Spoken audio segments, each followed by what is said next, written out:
नमस्कार मित्रांनो, स्वागत आहे आमच्या यूट्यूब चॅनलला. मम्मी आज आमची भिमुग लावती आहे. पहिल्यांदा मला आठवलं शब्द पटापटा.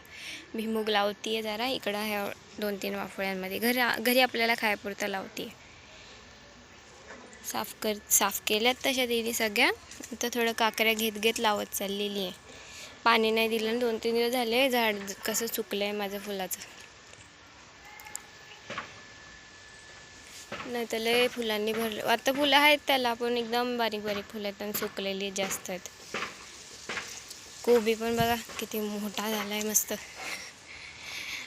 असंच एक घरात पण नेऊन ठेवलेलं आहे. हे बाकी जरा बारीक बारीक आहेत. कोबी चांगलं आलं ना मम्मी? ते फ्लावर नाही आले ना चांगलं? फ्लावर आले चांगले, 2-3 खाल्ले. आली बिल्लू मी रात्री आले ना मित्रांनो, कॉशी मेऊ मेऊ मेऊ मेऊ करत मेऊ मेऊ. पण रोज तिला माझी आठवण येत असेल का नसेल काय माहीत. मम्मी येते का ग? हा दडी आहे तिला. ते तिचं पेडिग्री भेटली का बस ना. मग तिला माझी आठवण नाही येत ना.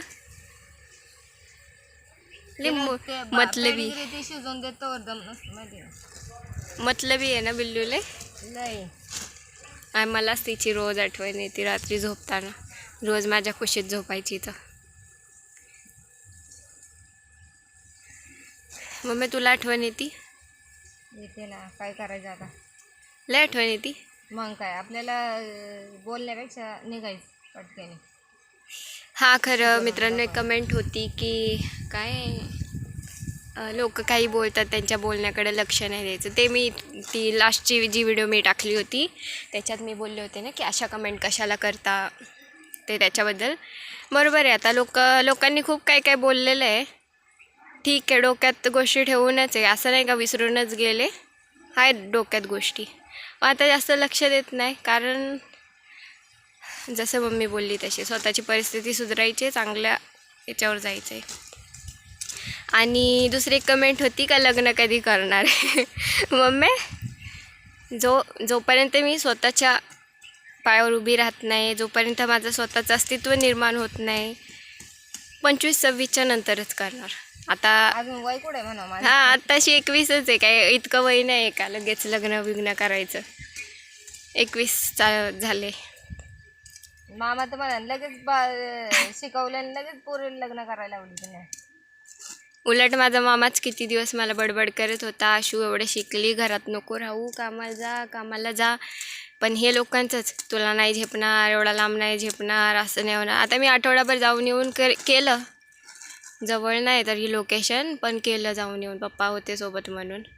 पण आता ते ट्रेनिंग पिरियडमध्ये काय वाटलं नाही कारण काही काम वगैरे लावत नव्हते, शिकवत होते नुसतं. मग आता जसं काम करायला लावायला लागले तसं मग आता जास्त ट्रॅव्हल पण केलं असतं तर माझा जीवच राहिला असता. आता मी आठवड्याने आले तर माझी मम्मी बोलते, आशू तुझी तब्येत खराब झाली ग, जेवत नाही का ग, टेन्शन घेते का ग, करमत नाही का ग. ऑफिसमध्ये माझं 9 ते 6:30 पावणे 7पर्यंतचा टाईम आहे. तर तेवढा टाईम माझं चांगलं होतं. कसं तिथं मैत्रिणी आहेत, सर आहेत, ते टाईम स्पेंड होऊन जातो त्यांच्यासोबत. पण रूममध्ये आल्यावर कसं थोडं येते, घरच्यांची आठवण येते, माझ्या मांजराची आठवण येते मला. मग असं नाही करमत मला. आता एकतर आयुष्यात मला पहिल्यांदाच मम्मीला सोडून माझ्या गेले. मम्मी ठेवलं होतं का ग मला कधी सोडून? कधीच नाही ना. आणि त्यात जेव्हापासून मला समजते तेव्हापासून तरी मी कधीच मम्मीला सोडून राहिलेलं नाही. एकदा मी गेले होते बरं का, 10वी पास झाले ना, तेव्हा माझ्या मामांनी मला म्हणला चल, मामाची आई चल म्हणले होते. तर तेव्हाच माझ्या मामांनी मला ही सोन्याची चेन घेतली होती आहे ना मम्मी? 10वीत. तेव्हा सोनं 25,000 होतं. तेव्हा ही 19,800ची मला प्राईस सकट लक्षात येते. एवढ्याची चेन होती. तर मामाने आणली. पहिला मला विचारत होता, आशू तुला काय घ्यायचं, तुला कपडे घ्यायचे, तुला काय घ्यायचं सांग आशू, मॉलला नेलं फिरायला. तर मला कपडे वगैरे अजून पण स्वतःला घेता येत नाही. माझी मम्मी घेऊन येते ना तेच.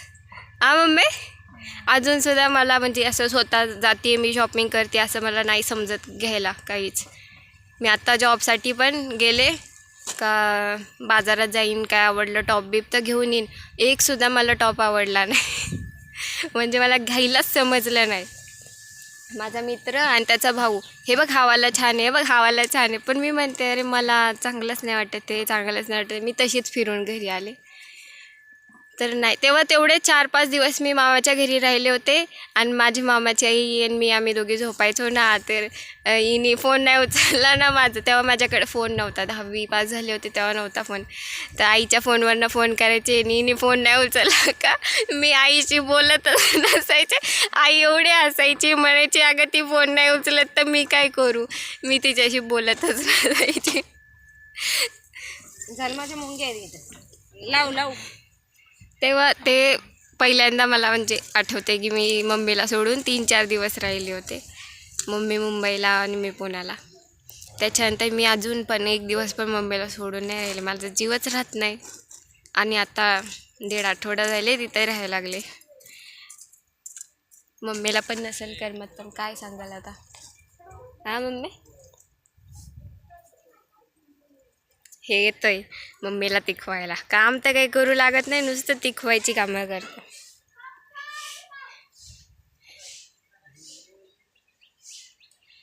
तर असंच मित्रांनो, आता जॉब तर चांगला आहे माझा. आणि असं काय आहे, एका ठिकाणी नाही राहायचं. असं 6-6, 7-7 महिन्यांनी जॉब बदलत पुढं सरकत राहायचं. एकदा पायरीवर चढलं की पुढची पायरी घेत चालायची. त्याच्यामुळं लग्न-बिग्नाचा काय आत्ता माझा विचार नाही, 5-6 वर्षानंतरच. ठीक आहे मित्रांनो, चॅनलला नवीन असाल तर चॅनलला सबस्क्राईब करा. हा बावळट जरा मस्ती करत होता, त्याला सांगते व्हिडिओ टाकत जा रोज. चॅनलला तर एवढा मॉनिटाईज झालेला आहे, तर लक्ष देत जा त्याच्याकडे. त्याला चॅनल त्याच्या फोनमध्ये लॉग इन करून पण दिला आहे, कारण मला जास्त टाईम नाही भेटत ना. आणि तुम्ही जरा छान छान कमेंट करत जा, सपोर्ट दाखवत जा मित्रांनो. अजून लई पुढं जायचं आहे. मम्मीचे लई स्वप्न पूर्ण करायचे जास्त. तर पहिलं तर त्या दिवशीच फोन करून बोलते, आशू वॉशिंग मशीन घ्यायचे बरं का आपल्याला. मम्मी पहिली वॉशिंग मशीन घ्यायचे का? मग घ्यायचे ना, पहिले वॉशिंग मशीन घ्यायची. आणि नंतर काही डिशवॉशर घ्यायचे का? डिशवॉशर नको. ते डिशवॉशरचं लई झंझट आहे बरं का. ते पहिलं खरकाटं काढा. लावा व्यवस्थित. मी ऑनलाईन बघितलं, ते डिशवॉशरला पहिलं ते खरकाटं काढा, मग त्याच्यात भांडी सेट करा, मग ते साबण काय लिक्विडमध्ये टाका, मग ते धुतणार, मग परत बाहेर काढा. ते वॉशिंग मशीनचं बरं आहे, ते कपडे टाका एकदाच. ते वॉशिंग मशीन पण घ्या, चांगली घ्यायची बरं का. हां, पण ते झंझट नाही ना त्याचं, जसं का भांड्यांचं झंझट आहे. भांडी तेवढं तिथं मांडत तर इथं नळाखाली घासून होतील. पण चांगली घ्यायची. ते असं बघ, कॉलर बिलर वरती लाईट पडते, मग ते जळून निघतं. म्हणजे असं मॉडल क्लीन होऊन निघतं. एकदम क्लीन. घेऊ तुझी सगळी स्वप्न पूर्ण फक्त करू. माझ्या राहणीमानावर जाऊ नका. जेवढं स्टँडर्ड राहता येतं ना तेवढं मला येतं. फक्त राहणीमान माझं. ते काही लोकांचं कसं असतं, वरून नुसता नट्टापट्टा आणि मनात घाण. ते तसं नाही आमचं. पण स्टँडर्ड वस्तू वापरायच्या पण माहिती आहे बरं का मला, जरी माझं शिक्षण कमी असलं तरी. आता मित्रांनो, एक घराचं काम झालं का एक वस्तू घेऊन पूर्ण घर ना जसं माझ्या मम्मीला पाहिजे ना तसं ठेवायचं आहे. माझं तर तेवढंच स्वप्न आहे. लग्न बिग्न काय आयुष्यात होतच राहणार आहे. तिला 5 वर्षांना खूप त्रास दिलेला आहे, त्याचं पण हिसाब करणार बरं का. असं नाही का सोडणार, हिसाब करणार वेळ आल्यावर. कारण मी सगळं ठेवलेलं आहे. फोन माझा पूर्ण लॅग होतो आहे, तरी सगळं सेव्ह करून ठेवलेलं आहे, सगळं काढलेलं आहे. कोण काय बोललेलं आहे, कसं बोललेलं आहे ते 5 वर्ष. आता जर तिच्या डोळ्यातनं कोणी पाणी काढलं ना, सोडणार नाही आता.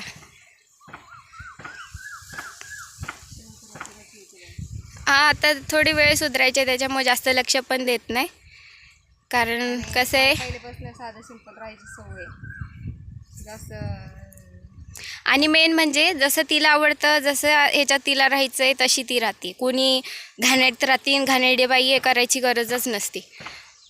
तिला शेळ्या पाळायला आवडल्या, तिने पाळल्या. घाणीत राहू दे कशी. आवडलं क्षेत्र गावाला आल्यावर की गोट फार्म करायचा, त्याच्यामुळे मी ते हे केलं. पण आता कुठलाही छोटा मोठा कुठलाही धंदा केला तरी त्याच्यामध्ये स्वतःच्या अंगावर घाण उडल्याशिवाय होत नाही कुठलीच गोष्ट. हम्म. हे पण मान्य करायला पाहिजे. मुंबईला ब्लाऊज शिवायची तर मित्रांनो दिवस रात्र ब्लाऊज शिवले. महिन्याचे 30-35 हजार तर आरामात निघत होते. कारण तिकडं कशा त्या आगरी बायका एक साडी घेतली तर पुरं गाव एक तशीच साडी घेणार, पुऱ्या गावाच्या साड्या. तशा महिन्याच्या एका बाईच्या 10-12 साड्या शिवायला असायच्या.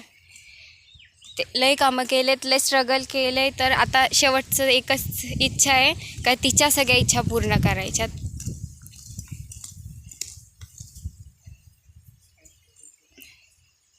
जे म्हणजे तिने आमच्यासाठी लय स्ट्रगल केलेलं आहे. मी तर काय घ्यायचं आहे म्हणलं ना तर माझी मम्मी एकदा सांगितलं ना फक्त, मम्मी मला ना असं पाहिजे बरं का, ती कधी पण जाऊ दे, कुठं बाजारात जाऊ दे, तिला ती वस्तू दिसली ना का ती घेऊन येणार. या बोक्याला मी घालणार आहे. त्याच्यामुळे आता तुम्ही पण मित्रांनो थोडा सपोर्ट दाखवत जा, व्हिडिओ पूर्ण बघत जा. चॅनलला नवीन असाल तर चॅनलला सबस्क्राईब करत जा. खूप खूप धन्यवाद.